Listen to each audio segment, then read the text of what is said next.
As a ministry leader, I want you to consider with me the importance of relating our personal mission to the ministry's mission.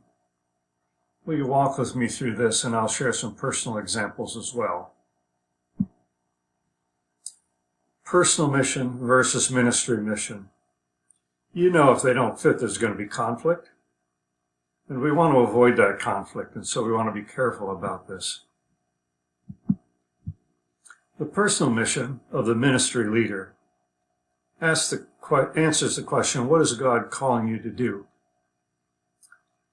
Sometimes God's calling is very apparent. When we ordain a person to ministry, we always ask, what's God's calling for you in this? Because if you know God's calling, you're going to persevere when things get hard. If you know God's calling, you're going to be really dedicated to that. It's not trying it on. It's in with all that you've got. Some people are very clear about when God called them. It was in a moment. It was an answer to prayer. It was obvious. For others, it's not so much so. And for them, it's answering the questions, what are your gifts, your talents, and your abilities? How does God tend to use you? And if you put those things together, you can often say, well, I feel I need to minister over here. And that becomes your calling.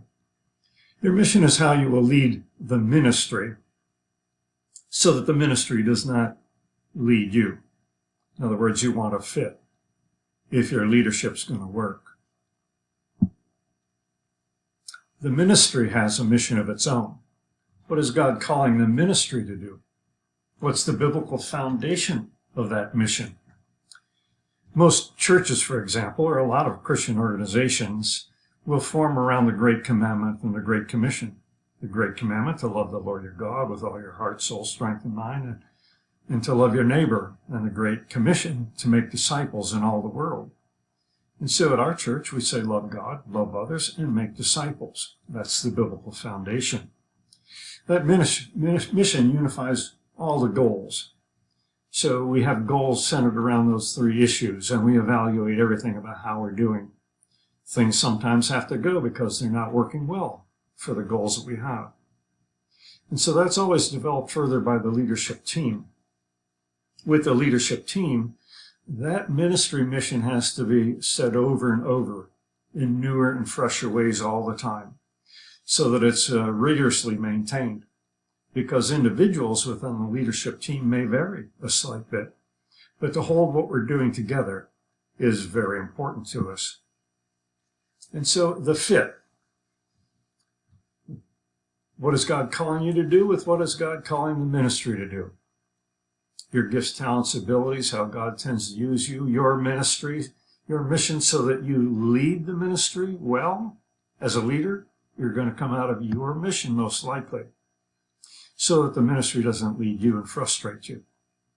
And that for ministry, what is God calling the ministry to do? What's their biblical foundation? What are the goals? What are the evaluations? It's further developed by the leadership team, so as a leader of the ministry, I want to make sure that there's repetition upon repetition, fresher and fresher expressions of what we're all about and what we're doing with these things.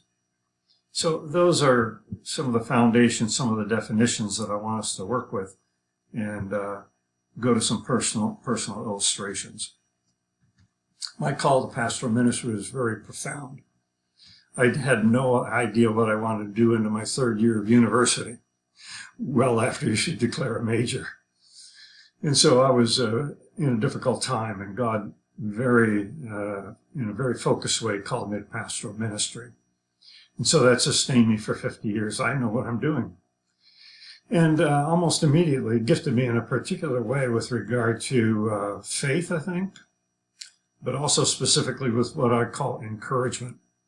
So when I sit in a one-on-one meeting with somebody, I find that God often takes over, and there's a powerful encouragement that goes on in their life that brings about a life change for them that's pretty dramatic. And so I always look for that.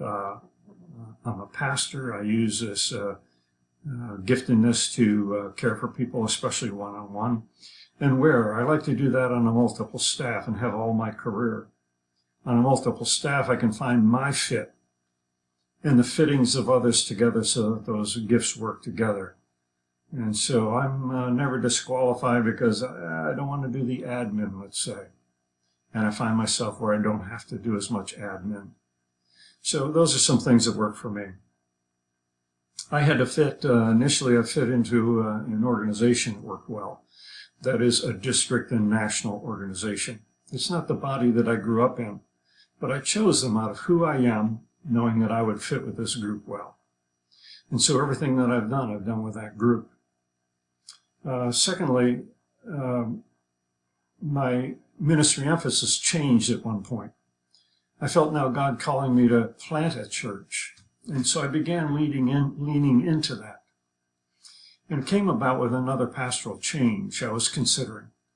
And so in interviewing in that church, I noticed in their history that 42 years prior, they had planted a daughter church and attempted still a second daughter church. And also while interviewing, I met a man who said, what's the possibility of planting a church out here in my outlying neighborhood? And so one of those was very long ago, 42 years, is a couple generations back. But I knew I could use these as inspiration and probably move that church into a church planting mode again. And that happened. It was there that I planted a daughter church and fulfilled God's call on my life. By the way, God gave new giftings at that point, particularly in evangelism, in order to accomplish what was needed in establishing that church. At a latter point in my life, fairly recent, I was in a new church, a multi-site church, and I was in the launch of a second campus for that church. And so each of us who joined to that, we were asked, what do we want to do new in our community? And one of the greatest needs in my community and in many across the nation right now is for housing, for accessible housing for people that need employment in that town.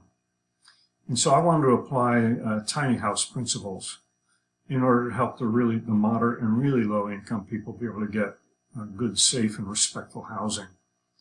And so I began praying about that. And that was a 3-year process. And I learned in that process to always wait on the Lord and wait for the right fit. After 3.5 years, God opened it up. God made it happen. And the fit was obvious, and I was the right leader for that situation. When God calls, God always brings it into fulfillment. And so keep those things in mind, but wait upon the Lord and don't move outside of your giftings or your callings, and God will take care of you and the ministry. Now let me give another word about the ministry itself. In the ministry, there's a need to guard your calling. And so now you in the ministry fit, but others are attracted to that ministry. Some will come as new staff, some will come as volunteers, some will come as just participants in what you're doing.